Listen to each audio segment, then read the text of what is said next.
Hello dear friends, स्वागत है आपका अपने यूट्यूब चैनल एचडी एजुकेशन पे। आज हम बात करेंगे सीटेट के मोस्ट इंपॉर्टेंट टॉपिक जो कि बाल विकास के अंतर्गत आता है। इसका मोस्ट इंपॉर्टेंट टॉपिक जो है आनुवंशिकता तथा वातावरण, यानी influence of heredity and development. यानी कि जो बालक का विकास होता है उसमें जो आनुवंशिकता तथा जो वातावरण है वो बालक के विकास में कौन सी भूमिका निभाता है तथा उसका क्या महत्व होता है बालक के विकास में आनुवंशिकता और वातावरण का, इसके बारे में हम डिटेल में जानेंगे। और इसके बारे में हम फुल डिटेल में और बहुत ही आसान से शब्दों में इसके बारे में हम चर्चा करेंगे। तो ये सीटेट के लिए मोस्ट इंपॉर्टेंट टॉपिक है। यहाँ से सीटेट का एक ना एक प्रश्न पूछा जाता है, एक ना एक प्रश्न जरूर देखने को मिलता है आनुवंशिकता तथा वातावरण से। तो चलिए शुरू करते हैं। सबसे पहले हम बात करते हैं आनुवंशिकता तथा पर्यावरण का विकास पर प्रभाव, यानी जो आनुवंशिकता होती है तथा जो पर्यावरण होता है उसका बालक के विकास पर क्या प्रभाव पड़ता है। इसके अंतर्गत सबसे पहले हम बात करेंगे कि आनुवंशिकता यानी कि हेरिडिटी क्या होती है। कुछ ऐसे लक्षण जो सभी जीवों में होते हैं, यानी कि कुछ ऐसे लक्षण होते हैं जो सभी जीवों में होते हैं जो उन्हें अपने जनकों से प्राप्त होते हैं।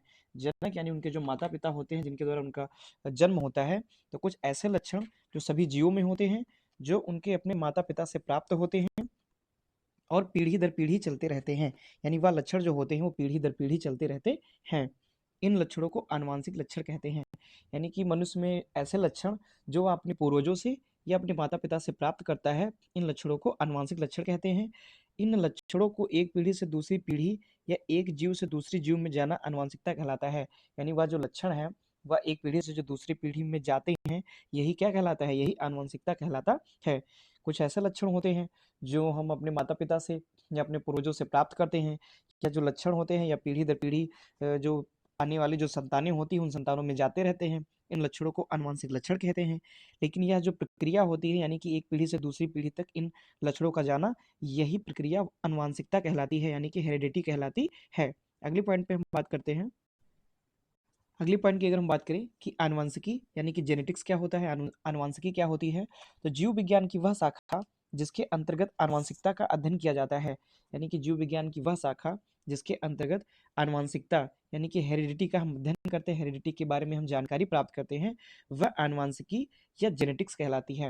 यानी कि जीव विज्ञान की वह शाखा जिसके अंतर्गत हम यह पता लगाते हैं या इसके बारे में हम जानकारी प्राप्त करते हैं कि आनुवंशिकता क्या है, आनुवंशिकता क्या होती है, कैसे होती है। तो यह जो शाखा होती है यह क्या कहलाती है, यह आनुवंशिकी या जेनेटिक्स कहलाती है। जेनेटिक्स शब्द ग्रीक भाषा के जेन से बना है। यानी कि जेनेटिक्स शब्द है वह ग्रीक भाषा के जेन से बना है, जिसका अर्थ होता है वृद्धि करना, यानी कि ग्रो करना, वृद्धि करना। अब अगले पॉइंट पे चलेंगे। आनुवंशिकी शब्द का सर्वप्रथम प्रयोग विलियम बेटसन ने 1905 में किया तथा आनुवंशिकी का जनक ग्रेगर जॉन मेंडल को माना जाता है। यानी कि आनुवंशिकी शब्द के प्रयोग की अगर बात की जाए तो शब्द का प्रयोग सबसे पहले विलियम बेटसन ने 1905 में किया था। लेकिन जो आनुवंशिकी के जनक या आनुवंशिकी के जो पिता हैं वो ग्रेगर जॉन मेंडल को माना जाता है।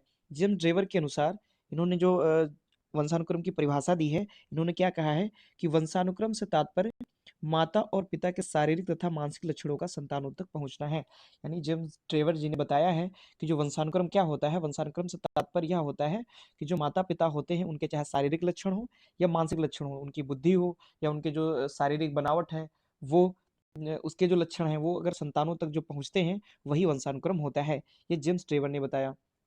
अगले पॉइंट पे बात करते हैं वंशानुक्रम के नियम, यानी जो वंशानुक्रम होता है उसके कौन कौन से नियम होते हैं। सबसे पहले पॉइंट है समान प्रतिमान का सिद्धांत। यानी कि जो समान प्रतिमान का सिद्धांत होता है इसके प्रस्तुत करता है सोरेनसन। ये आप जरूर ध्यान दीजिएगा, ये मोस्ट इंपॉर्टेंट है। सीटेट में पूछा जाएगा कि जो समान प्रतिमान का सिद्धांत है किसने प्रस्तुत किया, तो यह सोरेनसन ने प्रस्तुत किया था। इस सिद्धांत के अनुसार सभी सजीव प्राणी अपने समान प्रतिमान वाली संतानों को जन्म देते हैं। यानी कि जो भी सजीव प्राणी हैं जिनमें भी प्रजनन की क्रिया पाई जाती है वो अपने समान ही संतानों को जन्म देते हैं। जैसे कि मनुष्य के मनुष्य यानी जो मनुष्य है तो उसका जो बच्चा होगा वो मनुष्य ही होगा, पशु का जो बच्चा होगा वो पशु होगा, तथा पक्षी के पक्षी ही जन्म लेता है। यही समान प्रतिमान का सिद्धांत कहलाता है। यानी कि जो सभी सजीव होते हैं जो भी जिनमें प्रजनन की क्रिया पाई जाती है वो अपने समान ही संतानों को जन्म देते हैं, यही समान प्रतिमान का सिद्धांत कहलाता है। और इस सिद्धांत का प्रतिपादन सोरेनसन ने किया था। अगले पॉइंट पे चलते हैं। अगला है बीज कोष या अमरता का सिद्धांत। यानी जो बीज कोष है, अमरता का सिद्धांत है, यह किसने प्रस्तुत किया था, यह प्रस्तुत किया था बीजमैन ने। जो कि एक मनोवैज्ञानिक हैं, इन्होंने प्रस्तुत किया था। इन्होंने चूहों पर प्रयोग करके इस सिद्धांत को प्रतिपादित किया था, यानी इन्होंने चूहों पर प्रयोग किया था। किसने? बीजमान ने। यह सिद्धांत इन्होंने चूहों पर प्रयोग करके दिया था। इन्होंने क्या किया था कि बीजमान ने कई पीढ़ियों तक चूहों की जो पूंछ थी उनको काटी, यानी कि बहुत पीढ़ियों तक जो बीजमैन जो मनोवैज्ञानिक थे, इन्होंने क्या किया, जो चूहे थे उन चूहों की पूंछ काटते चले गए, लेकिन कोई भी पीढ़ी ऐसी नहीं आई कि बिना पूंछ का कोई चूहा पैदा हो। इस प्रकार इन्होंने चूहों पर रिसर्च करके, चूहों पर प्रयोग करके इन्होंने एक निष्कर्ष निकाला। इन्होंने यह बताया निष्कर्ष निकाल के कि जो हमारा जनन द्रव्य या जो बीज कोष है वह पीढ़ी दर पीढ़ी निरंतर बने रहते हैं, यानी जो हमारा जनन द्रव्य या जो बीज कोष है वो पीढ़ी दर पीढ़ी बने रहते हैं तथा कभी भी समाप्त नहीं होते हैं। जिस प्रकार विभिन्न प्रकार की पीढ़ियों तक चूहे की पूंछ काटने के बाद भी बिना पूंछ के चूहे नहीं पैदा हुए, उसी प्रकार उनकी जो पूंछ थी वो नहीं समाप्त हुई। ठीक उसी प्रकार जो बीज कोष होते हैं वो भी पीढ़ी दर पीढ़ी निरंतर बने रहते हैं और कभी भी समाप्त नहीं होते हैं, यह बीजमान महोदय जी ने बताया। अगले पॉइंट पे चलते हैं। अगला पॉइंट है अर्जित गुणों के संक्रमण का सिद्धांत। अर्जित गुणों के संक्रमण का सिद्धांत यह किसने प्रस्तुत किया था? यह प्रस्तुत किया लैमार्क ने। लैमार्क क्या है? यह एक विकासवादी मनोवैज्ञानिक है। इन्होंने क्या बताया कि इस सिद्धांत के अनुसार जो गुण माता पिता के द्वारा अर्जित किए जाते हैं, यानी जो माता पिता जो गुण अर्जित करते हैं, उन्हीं गुणों को कई बार संतानों में भी देखा जाता है, जैसे जिराफ की लंबी गर्दन। यानी कि इन्होंने यह बताया, सिद्धांत के अनुसार इन्होंने यह बताया कि जो भी गुण माता पिता अर्जित करते हैं, वातावरण से जो गुण प्राप्त करते हैं, वही गुण उनके संतानों में भी देखे जाते हैं, जैसे जिराफ की लंबी गर्दन का होना। जो कि लैमार्क जी ने अपना एक लैमार्कवाद प्रस्तुत किया था, उसमें उन्होंने जिराफ की लंबी गर्दन का सिद्धांत दिया था। इन्होंने क्या बताया था, क्योंकि जो पहले जिराफ थे उनकी गर्दन बहुत छोटी होती थी, लेकिन जो वातावरणीय प्रभाव के कारण धीरे धीरे इनकी जो गर्दन थी वह लंबी होती चली गई। तो आगे आने वाली जो इनकी पीढ़ी है, जो भी जिराफ की जो अब नई पीढ़ी है, उनकी जो गर्दन होती है वो लंबी होती है पहले की अपेक्षा, यानी पहले छोटी होती थी, लेकिन वातावरणीय कारक पे ऐसा प्रभाव पड़ा कि धीरे धीरे जो जिराफ थे उनकी गर्दन लंबी होती चली गई। यही अर्जित गुणों के संक्रमण का सिद्धांत है जो कि लैमार्क ने प्रस्तुत किया। अगले पॉइंट की बात करते हैं, मौलिक गुणों का सिद्धांत। इसके प्रस्तुतकर्ता मेंडल माने जाते हैं। इनका पूरा नाम ग्रेगर जॉन मेंडल है। इन्होंने क्या बताया, यानी मौलिक गुणों के सिद्धांत में मेंडल ने क्या बताया कि इस सिद्धांत के अनुसार कोई भी संकर प्राणी कुछ पीढ़ियों बाद पुनः अपने वास्तविक गुणों को ही धारण कर लेते हैं। यानी कि कोई भी संकर प्राणी है वो एक दो पीढ़ियों तक वो विभिन्नता अपनाते हैं, लेकिन उसके बाद वह पुनः अपने वास्तविक गुण को धारण कर लेते हैं। जैसे अगर उदाहरण के स्वरूप अगर हम समझाएं, जैसे नानी के गुण नातिन में तथा दादा के गुण पोते में प्रकट होते हैं। यानी होता क्या है कि मान लीजिए जो पिता है, किसी बच्चे का कोई पिता है, तो उसके जो गुण हैं वह उसके पुत्र में नहीं उत्पन्न होंगे।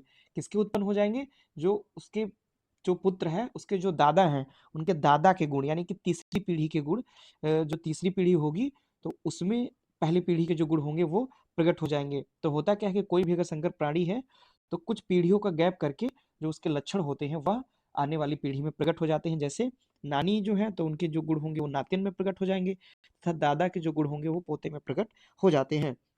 लगभग तीसरी पीढ़ी आते आते वास्तविक गुण प्रकट हो जाते हैं। तीसरी पीढ़ी कैसे? जैसे उनके जो बच्चे के दादा हैं वो पहली पीढ़ी है, और फिर उसके जो पिता हो गए बच्चे के वो दूसरी पीढ़ी है, और तीसरी पीढ़ी वो बच्चा खुद है। तो जो पहली पीढ़ी उसके दादा है उसके गुण उसकी तीसरी पीढ़ी यानी कि उस बच्चे में प्रकट हो रहे हैं, तो लगभग तीसरी पीढ़ी आते आते जो वास्तविक गुण होते हैं वह प्रकट हो जाते हैं। अब अगले पॉइंट पे बात करते हैं। अगला है गाल्टन का सिद्धांत। गाल्टन ने जो सिद्धांत दिया इसके प्रस्तुतकर्ता स्वयं गाल्टन जी हैं।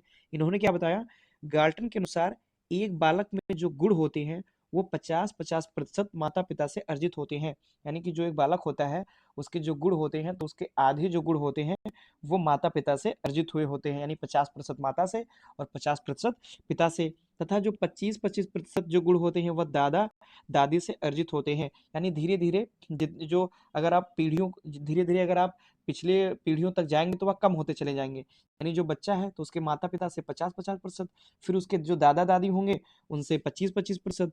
ठीक इसी प्रकार से अगर बात करते हैं जो उसके परदादा होंगे, यानी कि जो परदादा या परदादी होंगे उनसे 12.5-12%। यानी जितना आप पीढ़ियों से पीछे जाते रहेंगे पीढ़ियों में, उतना धीरे धीरे जो अर्जित गुण होते हैं उनकी जो संख्या होती है वह धीरे धीरे कम होती चली जाएगी। इसी क्रम में पूर्व की पीढ़ियों में आधे होते जाते हैं तथा अंतिम तक शून्य हो जाते हैं। यानी क्या क्या होता है कि जो बालक होता है तो उसके जो गुण होते हैं वो 50-50% माता पिता से मिलते हैं।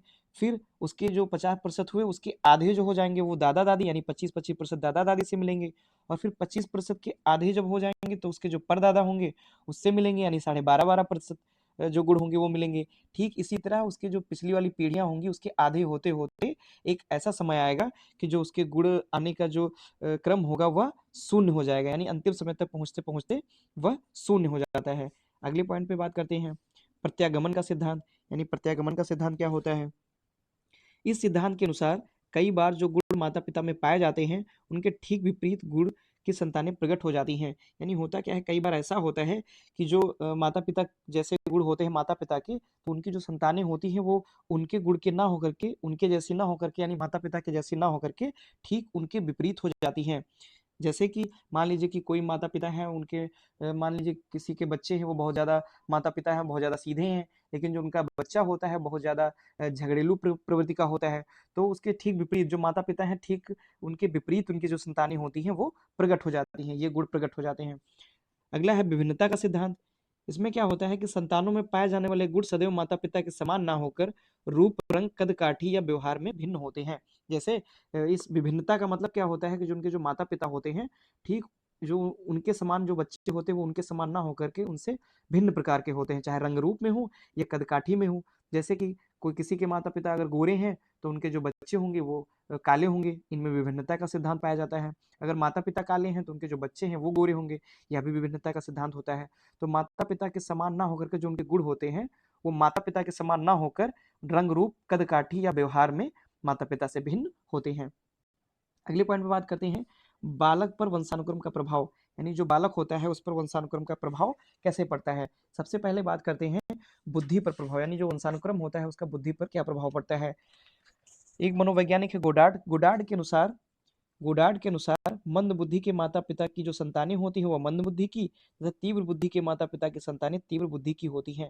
यानी कि जो गोडार्ड बताते हैं कि जो अगर माता पिता है अगर उनकी बुद्धि तीव्र है तो उनकी संतानें भी तीव्र बुद्धि की होगी, लेकिन अगर कोई माता पिता ऐसे हैं जिनकी जो बुद्धि है अगर वह मंद बुद्धि के माता पिता हैं तो उनकी जो आने वाली संतानें होंगी वह भी मंद बुद्धि की होंगी। यही बुद्धि पर प्रभाव होता है। अगले पॉइंट पे बात करते हैं। अगला पॉइंट है शारीरिक लक्षणों पर प्रभाव। कार्ल पियर्सन के अनुसार इन्होंने क्या बताया शारीरिक लक्षणों के प्रभाव के बारे में? कार्ल पियर्सन ने बताया कि यदि माता पिता की लंबाई कम या अधिक होती है, यदि कोई ऐसे माता पिता हैं जिनकी लंबाई कम या अधिक है तो उनके बच्चों की लंबाई भी कम या अधिक होती है। यह शारीरिक लक्षणों पर प्रभाव पड़ता है। अगले पॉइंट पे बात करते हैं। अगला पॉइंट है व्यावसायिक योग्यता पर प्रभाव। कैटल ने क्या बताया? कैटल ने बताया कि व्यावसायिक योग्यता का मुख्य कारण वंशानुक्रम को मानते हैं। यानी कि किसी के माता पिता ऐसे हैं जो जो व्यवसाय में बहुत अच्छे हैं, व्यवसाय में कुशल हैं, तो जो उनकी संतानें होती हैं वह भी व्यवसाय में कुशल होती हैं। जैसे मान लीजिए कोई दुकानदार ऐसा है जो बहुत अच्छे से दुकान चला लेता है, तो उसकी जो संतानें होंगी वह भी उसी में रुचि लेने लगेंगी, तो धीरे-धीरे वह भी अच्छे से दुकान चलाएगा। जैसे बनिया बनिया का जो बेटा होता है वह भी एक अच्छा कुशल बनिया बन सकता है। तो यह क्या होता है? ये व्यावसायिक योग्यता पर प्रभाव होता है, क्योंकि कैटल महोदय ने बताया है कि व्यावसायिक योग्यता का जो मुख्य कारण होता है वो वंशानुक्रम को माना जाता है। अगले पॉइंट पे बात करते हैं, चरित्र पर प्रभाव। यानी कि चरित्र पर प्रभाव कैसे पड़ता है? जो एक डगडेल महोदय हैं इन्होंने क्या बताया कि वंशानुक्रम का जो प्रभाव होता है, इन्होंने बताया कि डगडेल ने वंशानुक्रम का चरित्र पर प्रभाव सन 1877 में ज्यूकस के वंशजों का अध्ययन करके दिया था। इन्होंने ज्यूकस के वंशजों का अध्ययन सन 1877 में किया और इन्होंने बताया कि जो वंशानुक्रम का प्रभाव है वह चरित्र पर भी पड़ता है। इन्होंने क्या बताया? इन्होंने बताया कि जो चरित्रहीन माता पिता की जो संतानें होती हैं वह चरित्रहीन होती हैं। इसी प्रकार अगर कोई माता पिता ऐसे हैं जिनका चरित्र बहुत ही अच्छा है तो उनकी जो संतानें होंगी वह भी अच्छे चरित्र वाली होंगी, या इन्होंने ज्यूकस के वंशजों का अध्ययन करके यह निष्कर्ष निकाला। अगले पॉइंट पे चलते हैं। अगला पॉइंट है सामाजिक स्थिति पर प्रभाव। सामाजिक स्थिति पर वंशानुक्रम का प्रभाव कैसे पड़ता है? विंसम ने विंसेप जो कि एक मनोवैज्ञानिक थे, इन्होंने रिचर्ड एडवर्ड नामक परिवार का अध्ययन करके बताया कि अगर प्रतिष्ठित माता पिता की संतानें हैं तो वह संतानें जो होंगी वह अपने जीवन काल में प्रतिष्ठा प्राप्त करती हैं। यानी कि इन्होंने यह बताया कि अगर कोई माता-पिता ऐसे हैं जिनकी जो गुणवान और प्रतिष्ठित हैं, तो उनकी जो आने वाली संतानें होंगी वह भी अपने जीवन काल में अच्छी प्रतिष्ठा और अच्छे उच्च पद पर वो उच्च पद पर जा सकती हैं। तो यह इन्होंने रिचर्ड एडवर्ड के जो कि एक परिवार था उसका अध्ययन करके इन्होंने यह बताया। अगले पॉइंट पे बात करते हैं मूल शक्तियों पर प्रभाव, यानी मूल शक्तियों पर क्या प्रभाव पड़ता है वंशानुक्रम का? थांडाइक ने बताया, यानी कि जो थांडाइक है इनका मानना है कि बालक की मूल शक्तियों का प्रमुख कारण उसका वंशानुक्रम है। ये जो मूल शक्तियों का प्रभाव, अगर पूछा जाए कि मूल शक्तियों का प्रभाव किसने दिया, तो यह थांडाइक ने दिया। और इनका मानना क्या था? इनका मानना था कि जो बालक की मूल शक्तियां होती हैं उनका प्रमुख कारण उनका वंशानुक्रम होता है। अगले पॉइंट पे चलते हैं, वातावरण। अब हम बात करते हैं वातावरण या एनवायरनमेंट की। तो वातावरण का अर्थ पर्यावरण से है, यानी कि जो वातावरण का अर्थ होता है वो पर्यावरण से लिया जाता है। चाहे आप वातावरण कहिए या आप पर्यावरण कहिए, दोनों एक ही होते हैं। पर्यावरण जो शब्द है वह परि तथा आवरण से मिलकर के बना हुआ है, यानी जो पर्यावरण है वह दो शब्दों से मिलकर बना हुआ है, पहला परि तथा दूसरा आवरण। परि का अर्थ है चारों ओर तथा आवरण का अर्थ है ढकने वाला, अर्थात जो चारों ओर से ढके हुए रहता है वही पर्यावरण कहलाता है।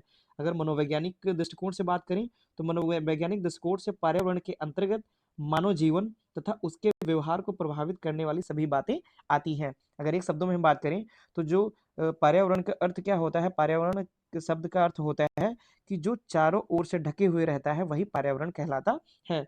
और अगर मनोवैज्ञानिक दृष्टिकोण की बात करें, अगर मनोवैज्ञानिक परिभाषा से बात करें, तो पर्यावरण के अंतर्गत मानव जीवन तथा उसके व्यवहार को प्रभावित करने वाली सभी बातें आ जाती हैं। यानी पर्यावरण वह है जो मानव जीवन को तथा उसके जो व्यवहार को प्रभावित करती हैं, वही पर्यावरण वही उसके अंतर्गत पर्यावरण आता है। अगले पॉइंट की बात करें, पर्यावरण की परिभाषाएं क्या क्या हैं? सबसे पहले बात करते हैं वुडवर्थ के अनुसार, यानी कि जो वुडवर्थ है इन्होंने पर्यावरण के बारे में क्या बताया?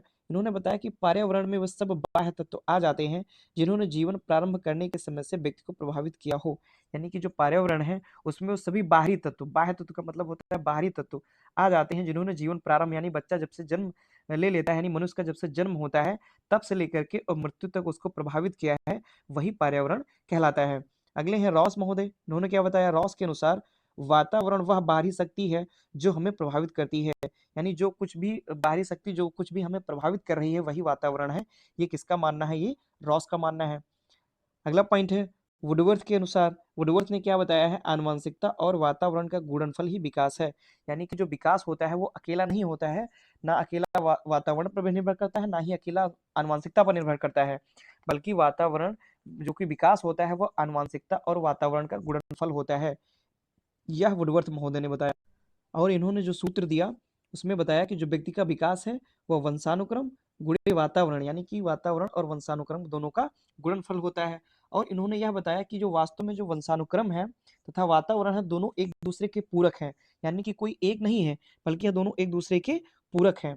जो वंशानुक्रम और वातावरण है दोनों ही मिलकर के बालक के व्यक्तित्व को उचित दिशा प्रदान करते हैं, यानी कि जो वंशानुक्रम और वातावरण है या दोनों मिलकर के जो बालक के व्यक्तित्व का विकास होता है उसको उचित दिशा प्रदान करते हैं। कौन? वंशानुक्रम और वातावरण। यह किसने बताया? यह वुडवर्थ जी ने बताया। अगले पॉइंट पे बात करते हैं कि बालक पर वातावरण का प्रभाव, यानी बालक पर वातावरण का प्रभाव कैसे पड़ता है। सबसे पहले बात करते हैं शारीरिक विकास पर प्रभाव, यानी जो वातावरण होता है वह शारीरिक विकास पर क्या प्रभाव डालता है। तो फ्रेन बोन्स के अनुसार, यानी फ्रेन बोन्स जो कि मनोवैज्ञानिक है, इन्होंने बताया कि जो विभिन्न प्रजातियों के शारीरिक अंतर का कारण वंशानुक्रम ना होकर के वातावरण होता है। इन्होंने वंशानुक्रम को अधिक महत्व दिया है वातावरण की अपेक्षा, इन्होंने वातावरण को कम महत्व दिया है बल्कि वंशानुक्रम को ज़्यादा महत्व दिया है। और इन्होंने यह बताया है कि जो विभिन्न प्रकार की जो प्रजातियां होती हैं उनका जो शारीरिक अंतर होता है वो वंशानुक्रम ना होकर के वातावरण होता है। अब नेक्स्ट पॉइंट पे चलेंगे। नेक्स्ट पॉइंट है बुद्धि पर प्रभाव, यानी कि जो बुद्धि पर वातावरण का क्या प्रभाव पड़ता है। तो स्टीफन्स के अनुसार, स्टीफन्स ने बताया कि यदि बच्चों को अच्छे वातावरण में पाला जाए तो उनकी बुद्धि लब्धि में वृद्धि होती है। इन्होंने बताया कि अगर कोई बच्चा ऐसा है जो अच्छे वातावरण में पल रहा है तो उसकी बुद्धि लब्धि जो होगी, जो उसकी बुद्धि का जो विकास होगा वो अधिक होगा, उसका जो बुद्धि की जो वृद्धि होगी वह अधिक अधिक होगी। और यदि कोई ऐसा बालक है जो अच्छे वातावरण में नहीं पल रहा है तो वह मंदबुद्धि का होगा। तो स्टीफेंस ने क्या बताया? स्टीफेंस ने बताया कि यदि बच्चों को अच्छे वातावरण में पाला जाए तो उनकी बुद्धि लब्धि में वृद्धि होती है। यह वातावरण का प्रभाव बुद्धि पर पड़ता है।